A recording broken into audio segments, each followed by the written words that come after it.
Partner News Blast. DZRD Sunshine Radio Report.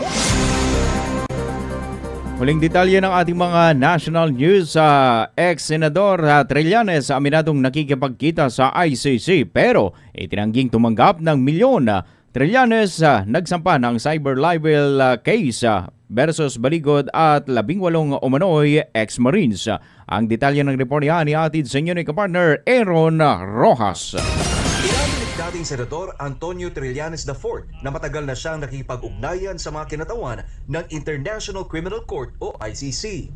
Ayon kay Trillanes, mula pa noong 2017 ay nakikipagkita na siya sa mga opisyal ng ICC upang tumulong sa pagkalap ng ebidensya at mga testigo na may kaugnayan sa investigasyon laban kay dating Pangulong Rodrigo Duterte.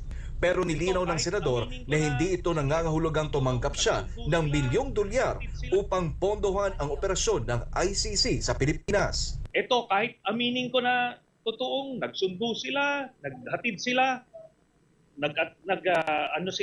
nagsundo sila mga testigo sa mga meeting, hindi ibig sabihin nun na totoo yung $2 million na inaakusa nila sa akin. Araw ng Huwebes, formal nang nagsampa ng reklamo si Trillanes sa Department of Justice laban kay Attorney Levito Baligod at mahigit na 20 iba pang respondents. Kabilang sa mga kinasuhan ng mga individual na ipinakilalang 18 dating miyembro umano ng Philippine Marines, pati na sina dating NTF-ELCAC spokesperson Lorraine Badoy, Mary Catherine Binag, Mike Defensor at dating broadcaster na si Jay Sonsa. Ayon kay Trillanes, nagsimula ang kontrobersya matapos ang isang press conference noong Pebrero 24 sa Club Filipino sa San Juan, kung saan iniharap umano ni Baligod ang grupo ng mga sinasabing ex-Marines. Sa naturang press conference, iginit ng grupo na nakapagdala umano sila ng malalaking halaga ng pera na umaabot ng 805 bilyong piso na umano ipinamahagi sa mga matataas na opisyal ng pamahalaan. Kasama rin sa paratang na umunoy may $2 milyong na ibinigay kay Trillanes upang pondohan ng mga aktibidad ng mga investigator ng International Criminal Court sa Pilipinas.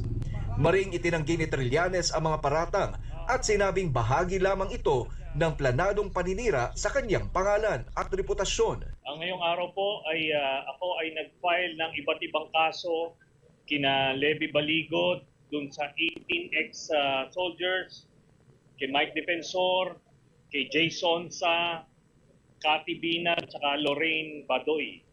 Ito ay ukol dun sa kinalat nila na ako daw ay tumanggap ng $2 million panuhol dun sa ICC investigators. Hindi po totoo yan. Wala akong natanggap na $2 million at kung anumang halaga mula kay saldi ko para sa ICC operation.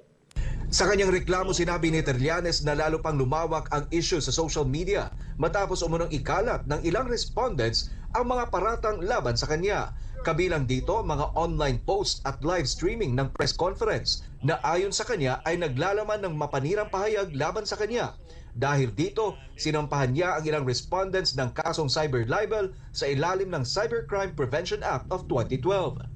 Samantala, hiniling din ni Trillanes sa DOJ na kasuhan ng perjury ang mga sinasabing 18 ex-Marines dahil umano sa pagsasampa ng sinumpaang salaysay na naglalaman ng maling impormasyon laban sa kanya.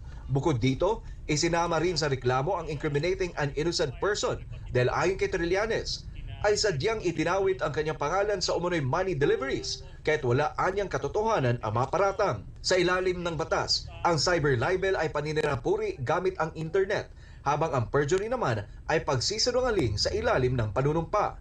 Naniniwala naman si Trillanes na ang Duterte camp ang nasa likod ng paninira sa kanya gamit ang umunoy 18 ex-Marines. Unang-una, they stand to benefit most dito sa pangyayaring ito. Tapos marami nang nakalap na ebidensya, impormasyon na nagtuturo doon sa grupo nila. Antayin nyo lang, lalabas kung sino ang nasa likod nito, magkano ang proyekto na yan, kung sino ang nag-finance. Samantala, sa isang mensahe, nagbigay naman ng reaksyon si dating NTF-ELCAC spokesperson Lorraine Badoy sa reklamong isinampa sa kanya ni Trillanes sa DOJ. Ayon kay Badoy, isang karangalan para sa kanya na mapabilang sa mga anyay matatapang na sundalo na nagtatanggol sa bayan.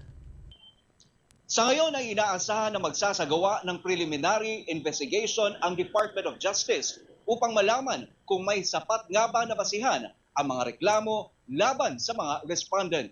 Mula dito sa lungsod ng Maynila, para sa Diyos at sa Pilipinas kung mahal. Aaron Rojas, SMNI News. Kapartner News Blast. Ronda